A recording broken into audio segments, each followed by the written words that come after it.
Welcome to Multifamily Revealed, a special podcast mini-series where we take you inside the journey of acquiring Emerald Point, a 76-unit multifamily property. I'm Anita Wong, real estate investor, syndicator, and your co-host. And I'm Edison Miguel from Blue Ember Partners and your co-pilot for this series. We're here to pull back the curtains on what it really takes to close a multifamily deal like this.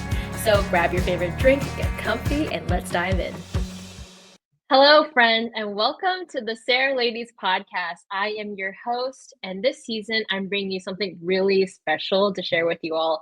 If you know me and about this podcast, you know that I've been investing for the last 15 years, and I've been dreaming of scaling into the multifamily space for the last 3. So just this past September of 2024, I just closed on a 76-unit apartment deal in Irving as co-lead GP with my longtime mentor and friend, Tony Lin of Link Multifamily, and thus forming my company, Give Rise Capital, with my husband, Will.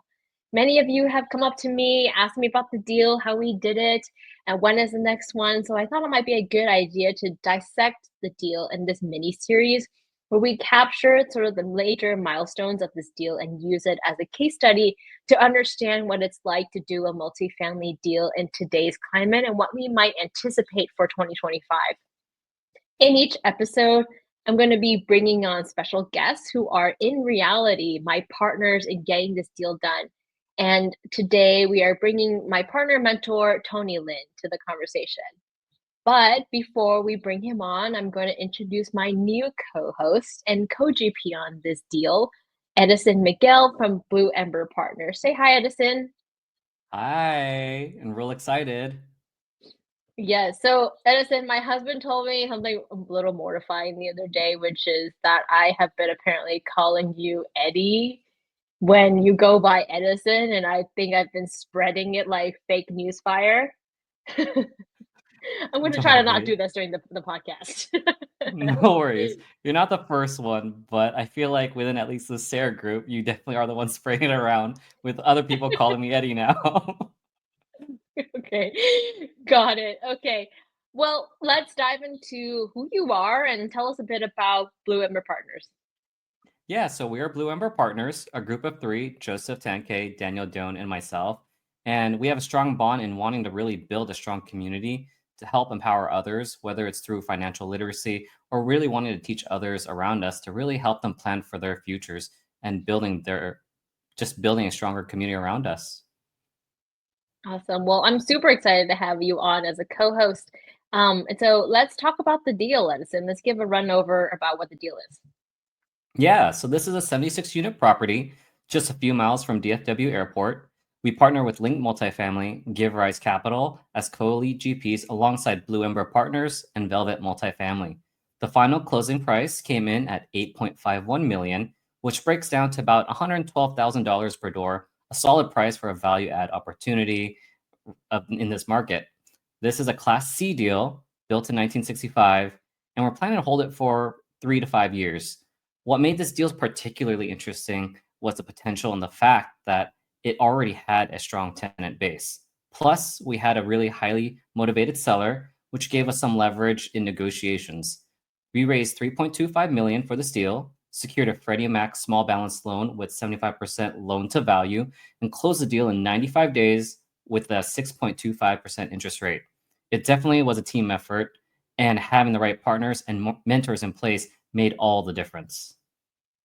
Yeah, most definitely. I think this is a good segue to bring in our first conversation with Tony. And I'll just say in the beginning that was such a key player in this deal. So as a new syndicator, it's near impossible to find a deal on your own without a reputation. So really, one of the first things you really need to do as a syndicator is that most people do is find mentorship. And Tony, what he provided for us was the experience and the local presence, which was the thing to get into this deal. And, by the way, this was our second offer, but both offers we were already in the best and final through the reputation of Tony, right? And the thing about multifamily, which is really different from different types of asset classes, that you need to get the pre-work done. You need to already have everything lined up, all the vendors, so you're ready to go the day that you're ready to purchase. You're not looking for lenders, you're not looking for property managers. You already have all of these lined up and ready to go. So that's why, you're finding the mentorship, which is the most important thing, right? And for us, our deal, we also, not only was it really central in, how we got the deal, but this is also how we found each other as partners and also how we found a bulk of our investors. So we're going to just talk about that today. What was our learning experience like in choosing our mentorship group in Linfinity, and what makes a successful mentee? How do you get from the 0 to 1, and really what sets apart the people that go forward or really stay passive, right? And then what to look for in well-formed partnerships to help you get into your first deal. So, without further ado, let's head on our conversation with Tony.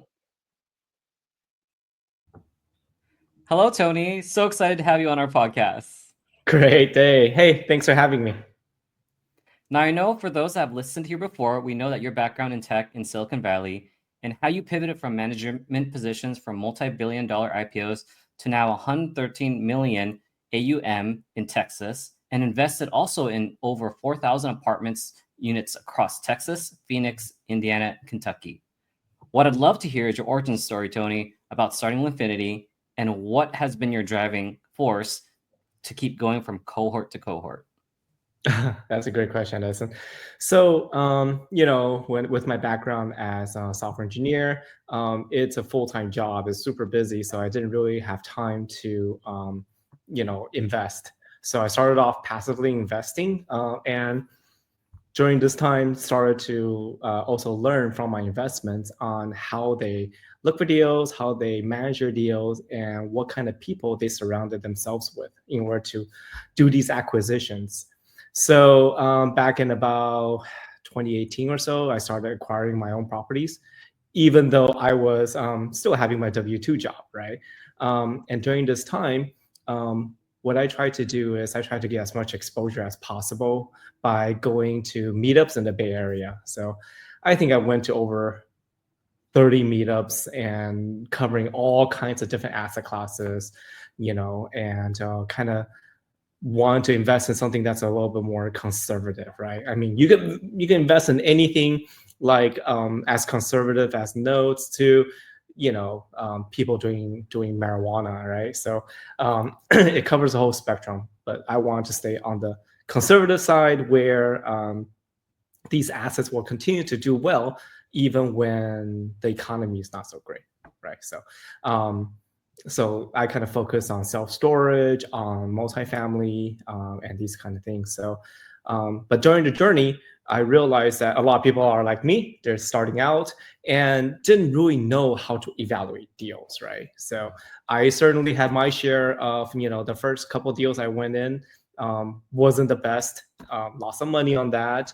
But I think, in totality, I invested in about 17 deals and really learned to see like, okay, how to evaluate good deals versus bad deals. Syndicators who overpromise versus syndicators who are more diligent in their projections, right? So, and that's what I want to, bring forth. And along the way, I had a lot of great mentors that helped me, help me along the way. So this is my way of thinking, I can bring it forward and also, kind of help out the community that's starting to get into multifamily and other assets at scale, right? So it's a way to basically what I want everybody to do, because we all earn really hard. We work really hard for this money, right? For our investment money. So I hate to see anybody lose it. So really understanding how the project is formed and how the projections are written is super important to being able to evaluate. No, really appreciate it, Tony. Like, I think we're all here in Linfinity, like, very appreciative of everything you've done. Can you describe a little bit more of what makes you keep wanting to continue all these cohorts from each quarter to quarter to quarter for all these years so far? Yeah, so I think, I set up the cohort as only a 10-person cohort each quarter. And this makes it very interactive and intimate, right? So we the 10 people cohort really get to know each other, have a lot of fun, and every cohort always have people from different backgrounds, right? So some people may be an SEC lawyer. Some people may have a ton of experience in Airbnbs. Some people may have done triple net, right? So in addition to me sharing what little I know in the cohorts, I also learn a lot from each cohort, from everybody's different backgrounds, right? So I think we've done about 14 cohorts so far. And I learned as much as you guys have learned from me, right? So it's just really fun. It really, because of the small setting, really feels family-like. So that's why I love about it. Yeah, Tony, you've always mentioned to us that you really handpick the people who go into your cohorts. What is kind of the ethos of Linfinity, and what kind of investors do come out from your handpicked individuals?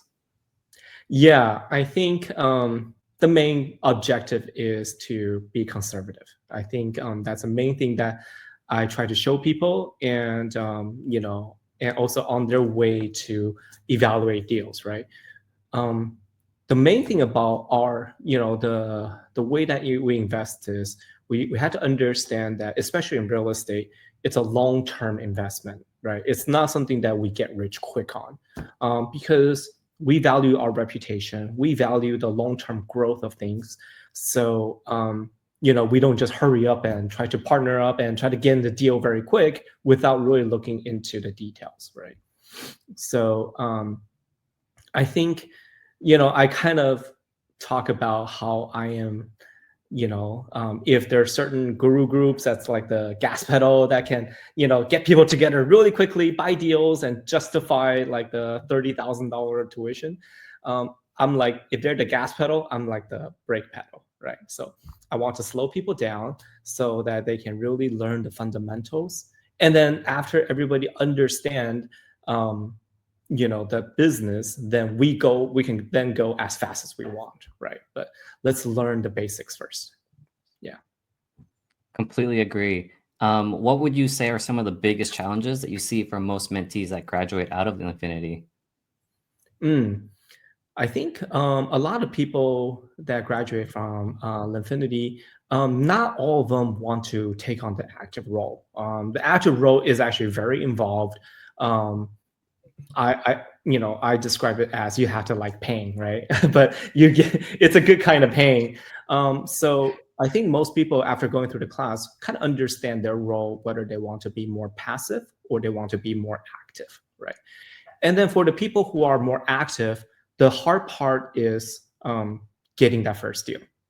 Starting how to find that first deal, how to find other people that's willing to invest with you, and how do you qualify for certain commercial loans and all that kind of stuff, right? Because those require pre-existing experience and that kind of stuff. So it's like a chicken and egg thing. You need experience in order to buy a large property, but without buying a large property, you don't have the experience, right? So I think that's what a lot of people struggle with, is that they find a lot of properties that they like, but they're not winning bids because they don't show up as an experienced partnership. So to also preface, Anita and I were actually one of the best cohort. We feel one of the best cohorts back in Q2 of 2023.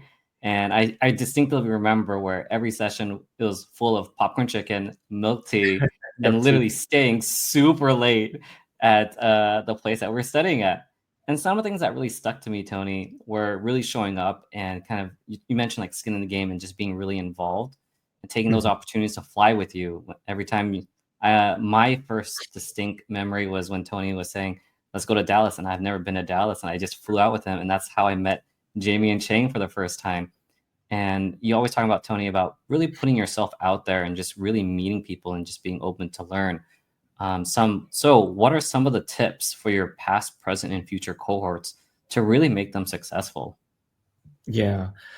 I would say one of the reasons I transitioned from W2 to do a real estate is because you get to touch buildings in real time. So I highly encourage people to get out there and actually, instead of just watching YouTube videos, TikToks on like how to get rich quick and all that kind of stuff, doesn't matter what methodology you want to do.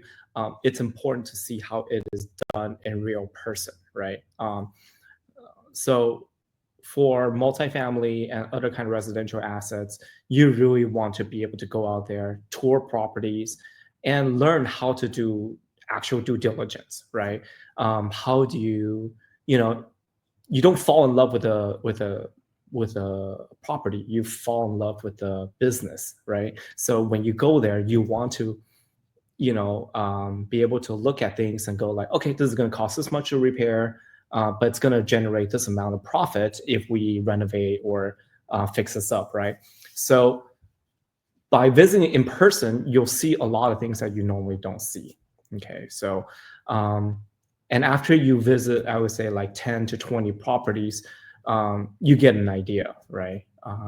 You get a pretty good idea of what stands out and what are the things that are needed. So going out there in person, super important. Networking is also super important. For me, I think if I go to any meetups or conference, if I can meet 2 to 3 new people, if I can learn 1 or 2 things every meetup, then it's worth it. And it's always been that way. No matter how experienced you are, you always learn and meet somebody new every time. And finally, one thing I talk about in class is you want to go through a stressful period with your partners, right? Or potential partners, right? So go out, go look at a few possible acquisitions, spend the entire day with them, become exhausted at 9 or 10 o'clock. And that's kind of when you see their true person, right? Because all the bitching, all the political stuff comes out at the end of the day when there's nothing else to talk about. They're calling their home, yelling at their kids or arguing with their wife, or you get a much better sense of who you're partnering with. And so I think that's invaluable, just, doing things in person. Yeah, if you had to summarize, like, what kind of personality you have to have for multifamily, how would you summarize it, Tony? Like, if you had to give a personality test to like the perfect multifamily person, you said flex pain. Okay, gotta have grit, or something. Okay, so I mean, I think it's true for any business, but I think having been through some really rough times is key. Okay, so people who have suffered in the past know how to deal with that stress, right? I always like the example of my partner Jack. My partner Jack owns 7 restaurants around the Bay Area. He had over 100 employees, have to work with the kitchen, with all the staff and all that kind of stuff, and those are not easy people to work with, right? So, in my in my wording is like he's seeing some shit, right? So what that means is when big problems arise, he doesn't panic, he doesn't become depressed. He knows how to handle these without breaking down and making it stressful for everybody, right? So that's super key. And I think that's kind of like the grit that Anita was talking about. It's really just being able to weather through the tough times with you, right? And work through the problems. The important thing is to be calm, not to blame each other or, all that kind of stuff. It's like, how do we work through problems patiently? Kind of like a healthy marriage, right? Yes, it's very much. I mean, sometimes it's more than a marriage because, you actually probably see this person more than you do your actual wife. This is like your work wife or your work husband, and the assets that you manage together is like your children, right? So especially when there's money involved, you want to work really hard to take care of your children. And yeah. I like that.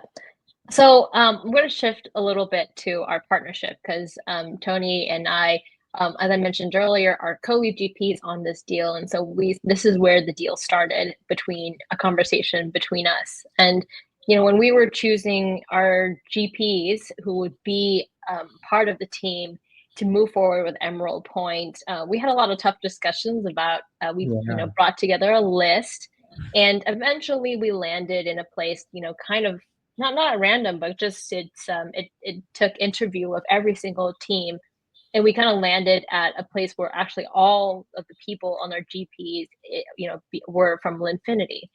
And I'll just say, now that I've been in it 90 days now, I feel how glad I am that it ended up like this, because it really the chemistry works well. I think because it works, I think because we all were educated and had the same base of knowledge, that we all kind of started from the same place. And we also, just know how Tony works, the conservative way. And so, can you speak more to that, Tony? Yeah. So one of the things that when I started building Linfinity was I wanted a group of people that are willing to work with each other, right? That are not super aggressive, that hasn't drank the financial freedom Kool-Aid, right? So where they think financial freedom means that you buy an apartment and there's no work, right?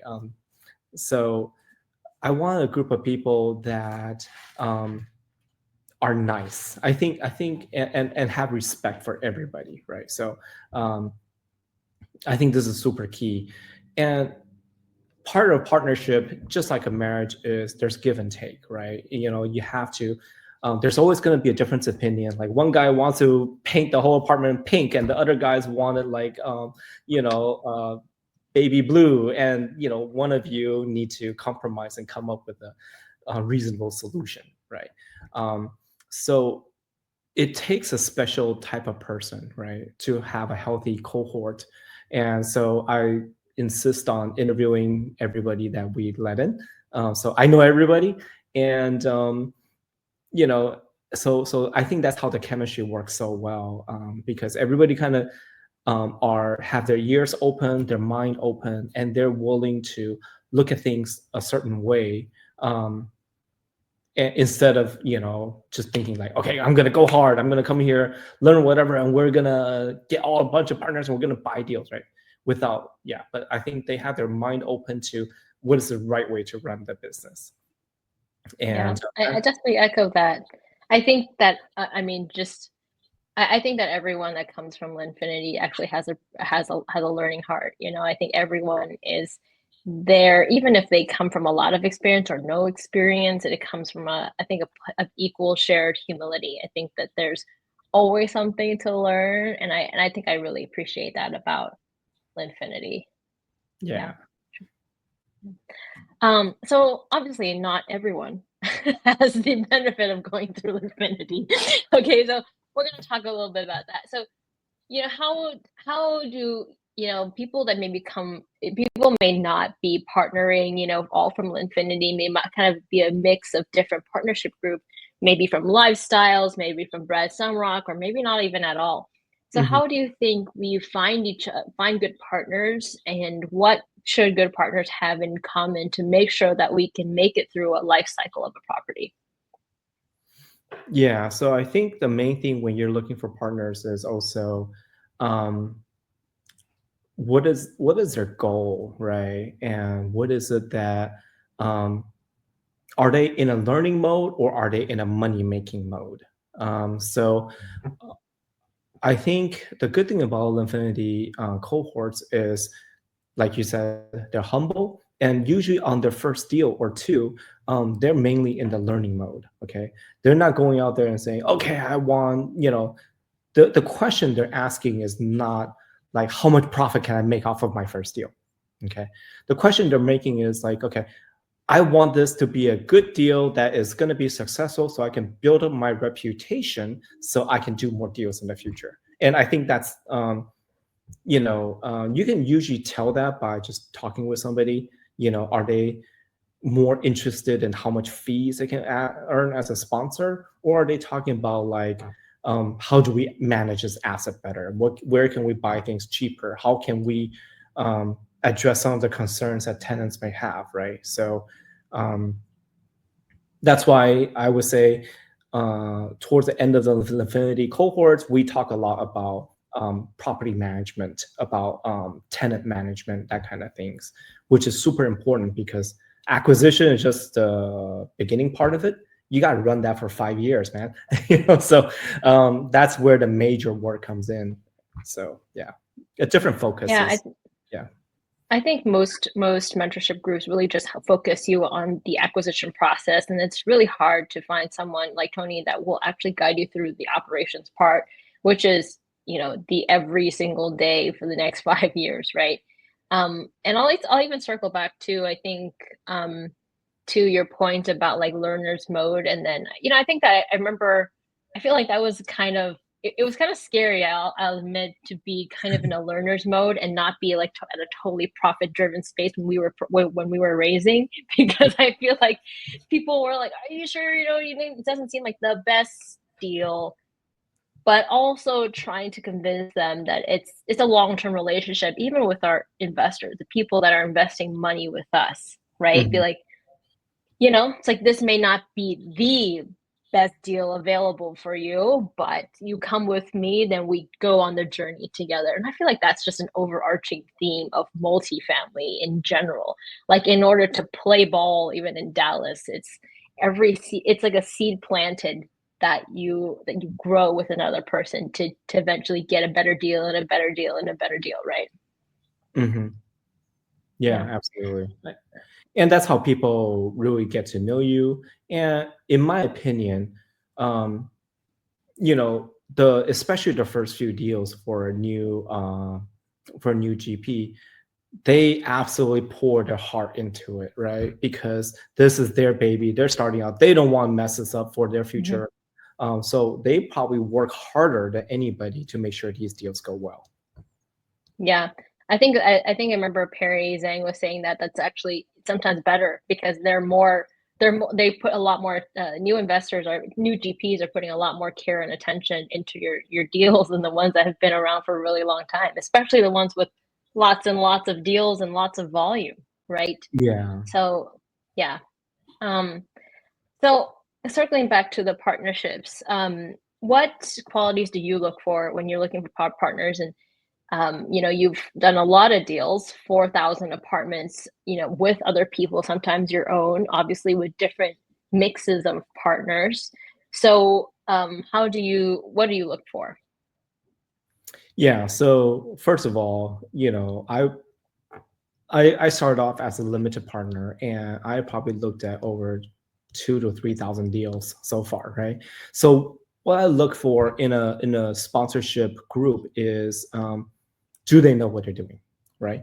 And one of the ways, for me, it always comes down to the numbers.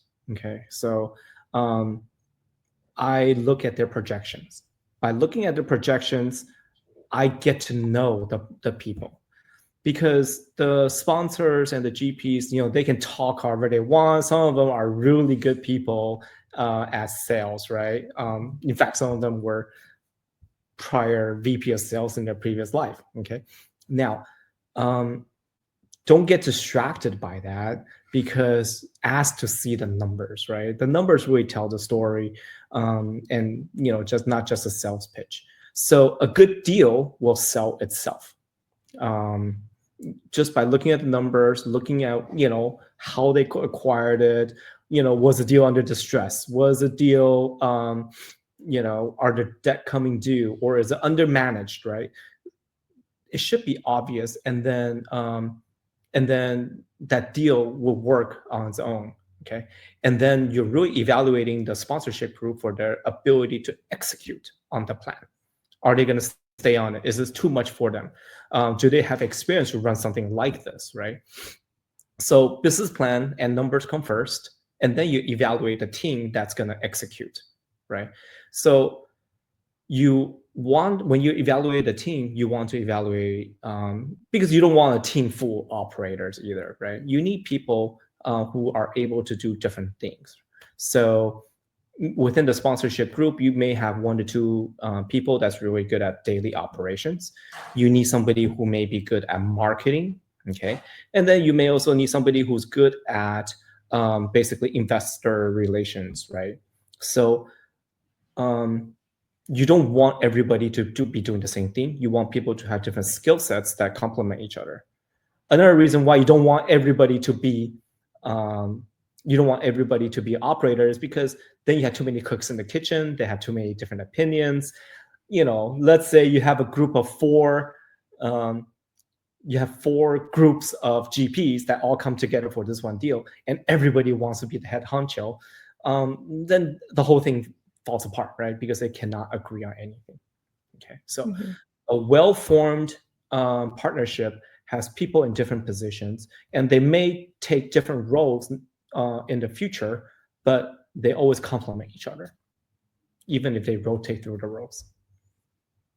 Yeah, and I think that case came up in Emerald Point where there was maybe a few too many people with more, head honcho mentality, or maybe they've had too much. I think that you might, you have a list of GPs that may have experience, and they all have their own ways of doing things, and that may not always be beneficial. You may have an experienced team, but I think, to me, I feel like learning overall, like, you have to be wise about who you choose to be on the partnership team, because you can clash in the future. And I think also, like, you having those tough decisions, tough discussions with people that you respect, and be like, this may not be the deal for us right now, I think is the telling of a good GP and a good leader too, right? And I think those were tough conversations especially during the Emerald Point acquisition.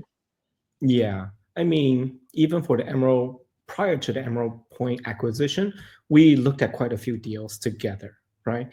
And that's also one good way to gauge a partnership. In my opinion, when you form a new partnership, you should not buy the first deal, because you want, just like buying a car, you don't want to buy the first car that you see. Go look at a few. You're going to lose out on a few, but the one that you buy, maybe like the 4th one or 5th one down the road, okay, you have much better knowledge of what is the market like, what is the what is the actual thing that is attractive, right? So we looked at deals in other states. We looked at deals in in around Dallas-Fort Worth. We lost a few deals that we bid on, right? But then you kind of get to know where the market actually is and what the other people are paying, right? If you're winning your first deal, you probably overpaid. Okay, so it's okay to lose a few, and then you kind of gauge your partner's reaction to how did you guys bid on the previous deal, right? If that one person just says, let's just bid extra $1 million, I just want to win this deal no matter what, maybe that's not the person you want to partner with. That's a little bit too aggressive, right? So what did we do for Emerald Point? What did we do for I feel like what was the situation at Emerald Point? I feel like it was I was willing to go a little higher, I guess. I know, but I kept pulling you back. It's like, no, it's okay if we don't win it. I think he's desperate. And then even after we bought the property, we knocked the price down more, right? So being patient, knowing where the market is, knowing what you should be paying, is important. And having a group that's willing to, hey, we might end up losing this deal, but it's probably better for us in the long run. Having that mentality, to find that within a group is rare. And that's why I think, our group worked out so well. Yeah, I think it takes experience on all ends to learn from every failure in real estate. When you lose out on a deal, what is that? It's a data point, right? What is it saying about the market, and that you can carry to the next one, or a data point about your partner, about like what they're willing or not willing to do. I think it was maybe a testament. Like, I was willing to get the deal done. I'm new, I expect to pay more. And then Tony was like, no, I pull you back. That's not a good deal. So, like a good marriage, you know what I mean? It's like someone has to be the balloon, someone has to be the anchor, right? I think. And it's good to find out these stress points early, because before you committed to a marriage, right? Yeah, exactly. Okay, our last part. we have this segment called Rapid Fire Questions, where we're going to give you 15 seconds to answer a few questions. I haven't heard Okay, any ready? of these, so. Okay, so it's really fresh. Okay. Who is one business leader you admire and why? Ken McElroy, because I think he buys them pretty carefully and he has a long-term vision. Okay, got it. What was a lesson a previous mentor gave you that you carry on to this day? He basically, that this is why my business partner Ken Win, and he says, if you treat other people well, you cannot be helped but be well treated yourself. There's another saying is like, if you make other people rich, you can't be helped but be rich yourself. So be good to other people, and then your good things will also happen to you. Mm-hmm. Also vice versa, bad to other people and bad things will happen to you. Okay. What is something every syndicator should do but they don't? I think they should learn to be a property inspector. Okay. Yeah, and being able to do the due diligence yourself, knowing what you're looking at when you're walking through the property. I think they leave too much of that to their inspection team later on, but having that ability to assess things as you're walking the property is super valuable because you only get half an hour to look at the properties. Right. So if for people that don't maybe have properties to look at, or they're not property inspectors, or maybe they're not in Linfinity where they can shadow you, what can they do to be good inspectors? I would say actually just walk around your neighborhood's apartments. That's what I do on weekends. Just go look at things and pay attention to the exterior. And then after maybe 4 or 5 properties, you go like, wait a minute, that property, has a roof line that did it this way, and this one did it this way. Why is it different? And then when you start comparing and contrasting, you start to ask questions about why. Why did it do it this way? And then you go, oh, okay. Well, it's because of this, because of that. And that's how you learn by looking for differences. And the more you walk, the more you can tell. It's like, oh my God, this roof looks terrible compared to the past 3 I looked at. Hey, what they did over here in terms of landscaping really has a good appeal effect for not a lot of money compared to the last 2 I walked, right? And then my recommendation is look for anything that water touches, right? And look for water damage. And it's harder to do that in certain areas like Arizona, but most other cities which see rain, you will see the most vulnerable spots.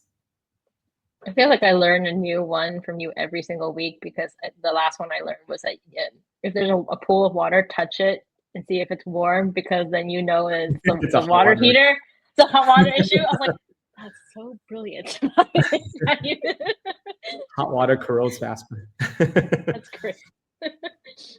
Okay. And if anything, I think Tony just gave us a new idea for the next Linfinity field trip is neighborhood walks on the weekend. Yeah, exactly. We just raid random ones, but I try to look. So don't walk Class A properties. Walk the older ones, because that Class A, nothing's broken. Okay, you actually want to go see the crappiest ones, and then that's when you can tell. Okay, I don't want this. I don't want that. I gotta watch out for this. But don't look at nice properties. Really appreciate it, Tony. So a couple things that I've took notes on is really fall in love with the business, visit in person, go and touch the properties. One new tip that I'm probably going to start using for myself is when you go to meetups, meet 1 to 2 new people, learn one new thing. I actually really like that. And the numbers tell the story. A good deal sells itself. I really like that. I think it's really true, especially with a lot of your underwriting styles. And Anita's kind of echoed it before. Like, I feel like when Anita presented Emerald Point, it was so easy to just kind of pull up numbers and see like, yep, we underwrote very similar numbers and we all believe in it. Yeah. And so, Tony, thank you so much for being on our podcast. If our listeners want to get in touch with you, how can they best reach you? You can reach me at lin.tony@gmail.com, or you can go to our website, linkmultifamily.com. And thanks for being such great students and great, partners on these new ventures. We're the A+ students here. Oh yeah. Best cohort ever. I still feel like I'm in Linfinity day in, day out. The Yeah. real Infinity.